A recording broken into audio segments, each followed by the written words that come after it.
There are some things in life that are hard to escape. Herd mentality, the concept that things we read, watch or hear are a fact and then permeate an entire community as gospel, is one of them.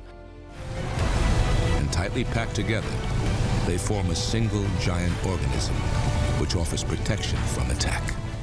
I think we all fall foul of this.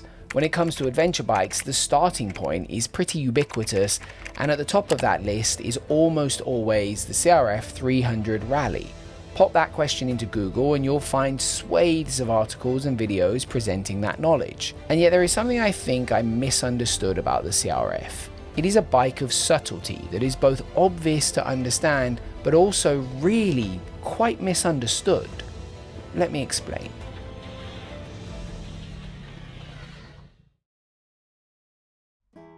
This is a Land Rover Defender, and it is an icon of off-road overland car driving. For 50 years it built a cult following for its off-road ability, almost unchanged style, and kind of crappy performance. It's no secret that even up until it was completely replaced by a modern version, it was a bit crap as a general car and decently good at a very narrow set of tasks. But despite having some interesting qualities, for a huge quantity of people, especially in the UK, it is beloved, adored and held in high esteem. And it's quite impressive because there are some significant shortcomings to this car. It comes with this manual, which after owning this for 2 months, you'll be able to recite in full with your eyes closed. Alongside some really decent upsides. And the 300 Rally, well, it kind of has a lot of parallels. Like the Defender, the Honda is not really a modern vehicle. It kind of started as the XR250L/Tornado that came to light in the early 2000s and has progressively morphed into the bike that we have today. The experience of driving a Land Rover is, I'm told by Land Rover owning friends, a bit crap. The steering is vague and hitting the UK speed limit feels like re-entering the atmosphere in Apollo 13. I rode one around Nepal and 6 years later, this felt like coming home. Despite getting EFI, keeping up with emissions and going through a fancy facelift, it's kinda still the same vibe, the same experience, and that experience is, well, it's not what the look of the bike suggests it's gonna be. Before going any further, let's talk about the important bike things and sponsor things. As with almost every test bike, I go through the same process of setup. You can see all the information you need to know about our sponsor products and the products we buy and don't buy and make money off, etc. here. This is a Honda press bike and I am therefore allowed to do and say what I would like with it. The bike is mostly as it was sent to me. I added crash bars and a sump guard from Outback Motor Tech to give it a bit more protection, and an OS base and OS 12s from Krieger for luggage. As always, I set the bike up as best as I could. I checked the sag front and rear and found that it sits at 65mm static. That's about 2.5 times more than I'd recommend front and rear, and therefore I didn't bother doing anything else. I can't do anything about this. Now that's out of the way, let's get back into it. The experience is comical, enjoyable, and in the right situation, great fun and capable. Just don't drive it down the motorway and expect your ears to work afterwards. In a lot of ways, the Honda is just the same. It bounces down the trail by the grotesquely undersprung, underdamped and budget suspension, and that makes the handling often quite vague and your line on the trail very whimsical. The gearing at the low end is incredibly, laughably low, to the point where clutch control is often a thing other bikes need. It's kind of gutless. Gear choices matter, and it will chug its way through most adventure riding terrain you're going to find along the way. But in some ways, it's a confusing ride because it requires a very specific technique. It might look like a rally bike and say rally in the name, but you definitely cannot ride it like one. I really don't think it rides well with classic off-road riding technique, standing up and being neat and tidy and trying to finesse your way through things. I was taught to ride with my feet on the pegs and as much as possible with my butt nowhere near the seat unless the situation demands it. I believe that most of the time, if you're doing this properly, it does give you more control. But the Honda demands you sit down a lot, because at the heart, it's more like a farm bike or a utility vehicle than it is anything else. Just like the Defender. This is the biggest compliment, by the way. I'm not looking down on farmers here. Farm bikes are simple, effective tools for a job. They're for getting around the property quickly and easily, herding sheep, being reliable, and requiring very little training, race practice, or, well, riding gear. They're designed to be worn in these boots, with farm gloves and an open face helmet, sat down on and mashed across the paddocks in countries all around the world, apart from Europe. And the more you ride the rally like a farmer, sitting down and bouncing along the trail, changing the gears every 4.6 seconds and never touching the clutch for control, it does pretty well. It'll go most places. The size is smallish, the weight isn't huge, and the low gearing makes the act of the very simplest tasks easy.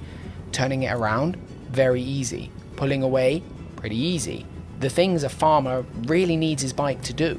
You might not be on the line you want or need, you might not feel in control, but with the little Honda, less is more. And there is a good chance you're going to bounce your way to the top of most hills you'll find on an adventure ride.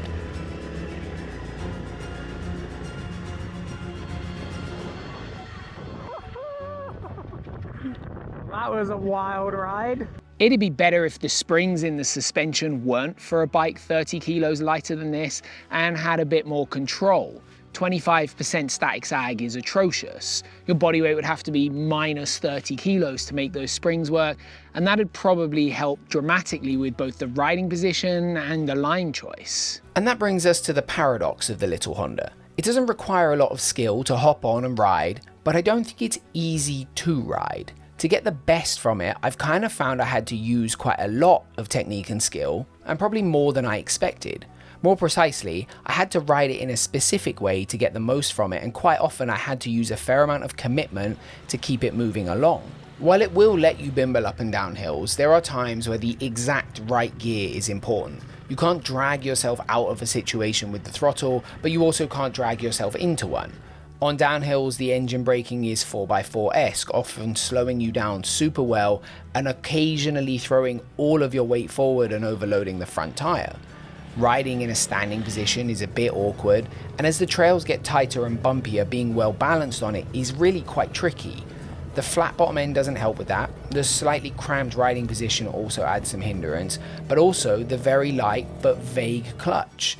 It's tricky to lift the front wheel over obstacles, and that can be a bit frustrating, and finding the point of engagement is hard to do at the lever and needs some time, practice and awareness of what you're trying to achieve. As a beginner motorcycle, it's an odd prospect because in a couple of categories it clearly excels off-road. Its biggest plus is the superb manageability, and its worst is the trickiness in precision, the ceiling of operation in stock form, and the lack of room for technique growth. But let me come back to that point. So I chose to film by a river, which means I have to hold the microphone probably quite a bit closer than you would normally hold a lav mic, because the river is quite loud. It seemed like a good idea. It's very pretty here. I'm enjoying riding this trail a lot, but it's loud, and that is a problem when it comes to filming. Meantime, let's talk about the sponsor of this video, Krieger, and their rackless OS base system for the CRF 300 Rally. The OS base is an over-the-seat harness for mounting 6, 12 or 18 litre adventure packs, as SoftPan is, with no need for metal frames or racks. It's a modular system with the flexibility to mount a 1, 2 or 3 pack setup that can range from a slim 6 litre to a hefty 54 litre carry capacity that can take you on day rides with tools, food, and all the way up to a 3-pack system for long trips, camping and complete self-sufficiency. As with all Krieger products, it is made from superb materials, making for a super tough, lightweight carrying solution with no drilling or permanent bodywork alterations needed. The set-length straps at the top and the side here make mounting unbelievably easy and quick, and the custom shape of the harness means that you get a really tight fit to the bike, but still a nice distance from the exhaust. It takes about a minute to mount it and seconds to take it back off. The OS base is a delightfully easy and quick system to get soft luggage onto your bike, and if you're a farmer, for sure you can carry your sandwiches in there. But despite being decent for checking livestock and adventure riding alike, and not needing much skill to operate it, the CRF departs from the Land Rover analogy pretty rapidly. It's just a bit more refined than that. The engine is smooth, the gear change is almost too deft, and the controls are classically Honda. They're really nice. It still has some areas where the budget nature of the Rally is clear. There is a lot of steel on show, including the 7/8 steel handlebars that you're probably going to want to replace. They're going to bend like Edam in the sun, the levers aren't span adjustable, and the reach is quite a long way out. and the paneling isn't full of fuel tank but brittle plastic. It's a good shout to protect that with some Outback Motortech crash protection and add a place for your 360 camera to live or some extra luggage. The big surprise for me has been the performance for covering ground. You'd expect it to be really quite dreadful, but the handling on-road using 50/50 style tyres is fine. It's not flighty like most dirt bike derived machines, and that makes covering those miles surprisingly pleasant. The wind protection is effective, and on a calm day I found it agreeable. In the middle of a storm, it kinda sucked. It got blown around like a high roof van in a crosswind, but that's the price of a lighter bike. The throttle is light, and the prospect of pottering down the motorway at 65 miles an hour in the tall top gear is not something that should fill you with dread. It's a very capable bike for that task, even if you won't be setting any speed records. But carby was good. Potato and bread. It's wet here.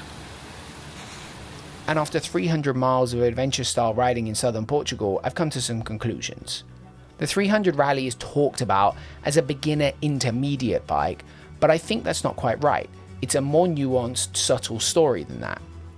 Think of it like this. It's a tool. It's a tool for getting you from A to B, and maybe even all the way to Z. And much like a lot of the tools in the world, most of them do the same job as their equivalents. If you buy a £20 chef's knife and it's sharp, it will cut onions, vegetables, and cover most of the tasks you probably need it to for a very long time. You can spend a ton of money on knives. Buy fancy ones, buy ones that are good for shelling scallops, ones made of carbon steel, ones made of Damascus steel. But at the end of the day, they are all still knives. The 300 Rally is exactly the same as that £20 chef knife. It's a great tool for accessing the thing you want to do. Adventure riding, opening the world up, and it does it in a way where I think not many other bikes in Europe can. You don't need a ton of skill to open the world up. You don't need a ton of money either, and surprisingly, this bike is good enough at covering ground that it can quite comfortably do most adventure riding. Most of us in the world do just fine with a good solid kitchen knife, and some of us, we want a little more. And just like the Land Rover Defender, if you want more from your adventure riding than mashing your way around the world, you want a little spice and fun to the ride, to ride a bit quicker or in more comfort, something to be more than just a tool, then the Honda has its limits. I think venturing into more technical riding and transitioning to an intermediate trail rider will have its challenges. The suspension is limited, the power is marshmallow soft, and it's not going to fit every rider size-wise. For a beginner, I think a few tweaks are going to make a huge difference because I'm often riding around the bike's limitations. The suspension doesn't need respringing in the real world, but it really does need respringing. It'll help with the handling, suspension performance, and finding your own balance on the bike. You'll likely benefit from slightly taller handlebars and span adjustable levers if you have smaller hands. A slight gearing tweak, I think, would improve this bike for some people, and slightly richer fueling is going to give you a little bit more bottom end and probably make it a bit more flexible in how you ride it. A good beginner tool will let you upskill to the point you can step off the platform and try something new, and while you'd be mostly right to argue that the Honda is okay for that, there will be a lot that you're going to have to relearn that doesn't translate to other bikes. What I'd argue is that rather than think of it like a beginner bike, think of it like an access tool. It'll give you access to genuine country crossing riding and places you wouldn't expect. You probably won't crash it much, you probably won't be on your intended line up a hill much, and you'll probably grow to really enjoy it. I know I have. Once you have an understanding of what this bike does and doesn't do, it begins to make sense why for some people this bike is so adored. It caught me off guard by being better on the road and not quite as straightforward off-road, but really it's not about how good it is. It's about what it gives you access to and the superb memories that come with that. Sounds a bit like a Defender.